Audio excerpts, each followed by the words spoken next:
Good morning to you and welcome to the Vicarage here at St Bart's and St Anne's, of course, here at Penn on this somewhat wet but nonetheless lovely Thursday morning. Great to see you and so glad you could join us today.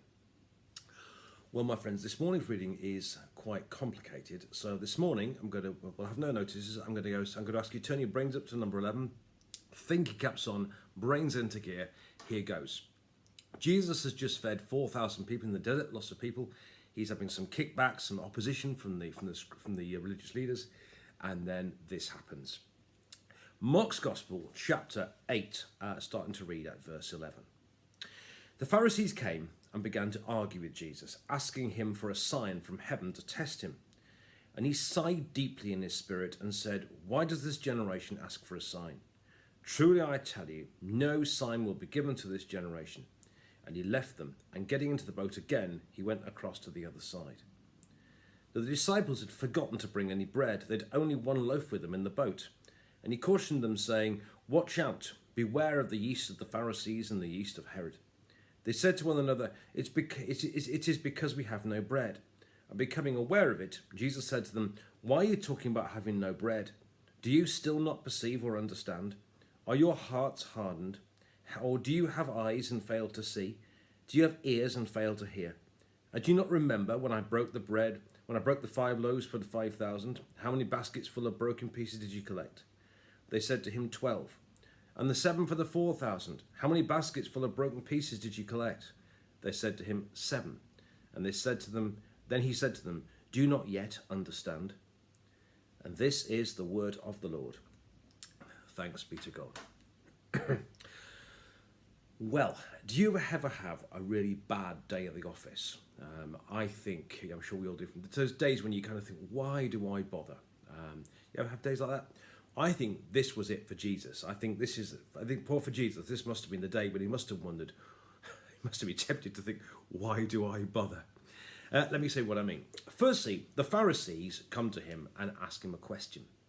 Now, bear in mind, these are the religious leaders. These are the people who know the scriptures. They know the prophets, they know the law, they know the scriptures really, really well.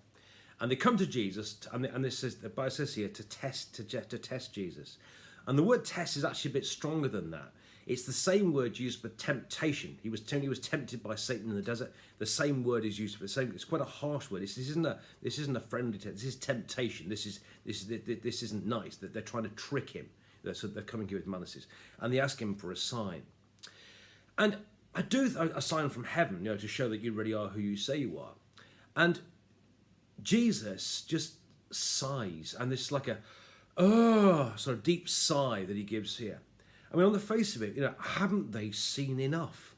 He's just fed 4,000 people in the desert, just like God did in the Old Testament. 2 chapters before, he'd fed 5,000 people with bread in the desert, just like God did all those years ago. He's shown he's got the power of God over evil spirits. He's shown he's got the power of, like God has, over sin when he healed the lame man in the room that day. He's shown he's got the power over the weather by walking on the water and by stilling the storm. He shows he's got the power over all these things. Surely, and I think that what Jesus says, because, isn't that enough? Don't they want more? All these things pointing towards Jesus being the main man. All these things pointing towards, haven't they got enough signs? But for some reason, these people, despite having all the scriptures, all the laws, they just don't get it. For them, all they can see is a load of conjuring tricks. For them, Jesus must look like a misguided magician. Jesus has done all these signs, all these miracle things that point towards him being the main man. But for some reason, they just don't get it. They just don't see. All they can see is the miraculous signs. And I think it reminds us actually of Psalm 95 in the Old Testament. For those of you who are deeply familiar with the old matins, it's what we used to call the Venite. And it ends with these words. And it said, and when God says, "Oh, that today you'd listen to his voice. Do not harden your hearts as at Meribah and on that day at Massah in the wilderness, when your ancestors tested me and put me to the proof, though they had seen my work. 40 years I loathed that generation and said, there are people whose hearts go astray. They do not regard my ways. Therefore in my anger I swore, they shall not enter into my rest." Notice what he says, they put me to the proof even though they had seen my works. And I think what Jesus, by talking about using the word generation here, they'd have heard that here. He's saying the same thing here. After all these things I've done, all these miracles, all these things, and that's still not enough.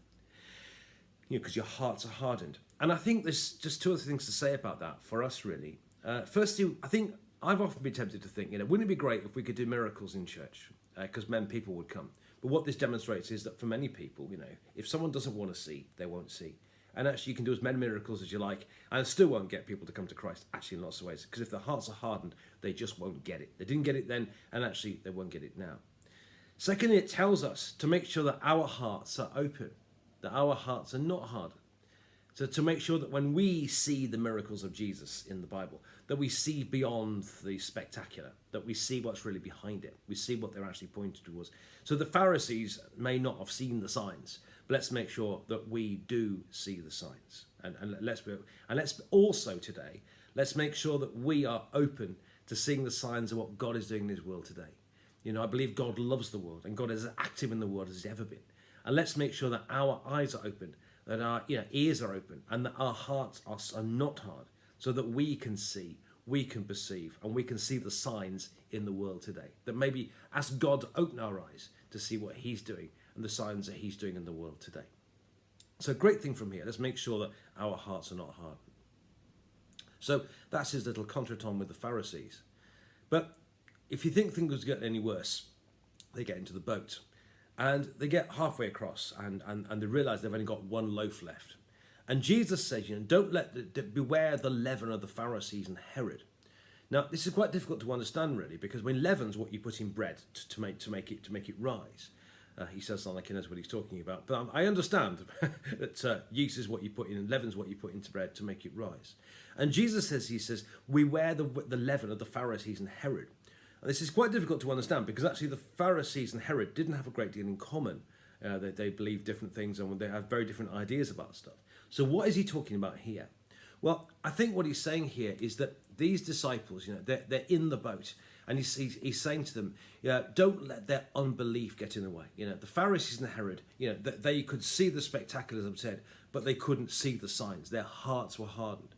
And I think what he's saying here is beware of that. Don't let their unbelief pull you down. What Jesus is saying is that other people, the Pharisees and Herod and so on, they didn't believe in Jesus, but don't let that pull you down. And I think what the message to us today, my friends, is to make sure that, there's a lot of unbelief out there, but let's make sure that we carry on believing. And I think it's really important that we do that we don't let the unbelief of others drag us down, that we keep having faith. And that's kind of really important. So I think that's what he means when he says, beware of the leaven of the Pharisees and Herod. I think what he means is don't let their unbelief pull you down. And then finally, I think Jesus is kind of exasperated with the disciples. Because, the Pharisees and so on, they'd seen the spectacular, but they hadn't got the message. And I think there's an irony here with the disciples too. Jesus has just fed 4,000 people, and there's many baskets of food left over. Cup runneth over, you might say. 2 chapters before, he'd fed 5,000 people, and there'd been 12 buckets. There'd been plenty of food left over. And here he is in the boat with the disciples, and what are they thinking about? They're worried because they've only brought one loaf with them. Haven't they got the message yet that Jesus will provide for them? And he sort of says, haven't you got it yet? And you can read it, you can hear you can feel the exasperation in what Jesus says to his disciples. Haven't they got it yet? And I think what the message to us today is God does great things in our life. Let's just make sure that we hang on to that and that we keep faith. As I keep saying, faith is not simply assent to a particular doctrine. It's not just about intellectually agreeing to a creed. It's actually about believing in our hearts and trusting God in our lives. And I get frustrated with myself sometimes that God's helped me many, many times. Have I not got the faith to trust that he'll carry on helping me in the future? Do I believe God's turned the grace tap off? No, I don't believe he does. Jesus Christ is the same yesterday, today, and forever. He looked after us then, and I'm sure he'll look after us now. And he says to his disciples here, I've just fed 4,000 people, you still don't get it. And I think let's ask God to give us today faith, to keep trusting, to keep the faith, you might say, to keep going on with him. Let's not let the unbelief of others get us down. And let's keep seeing the signs. Let's keep seeing beyond just the spectacular. Let's see that they point to who Jesus is. Let's get the message. And let's make sure that today our hearts are not hardened and that we're trusting in Jesus. Tricky read.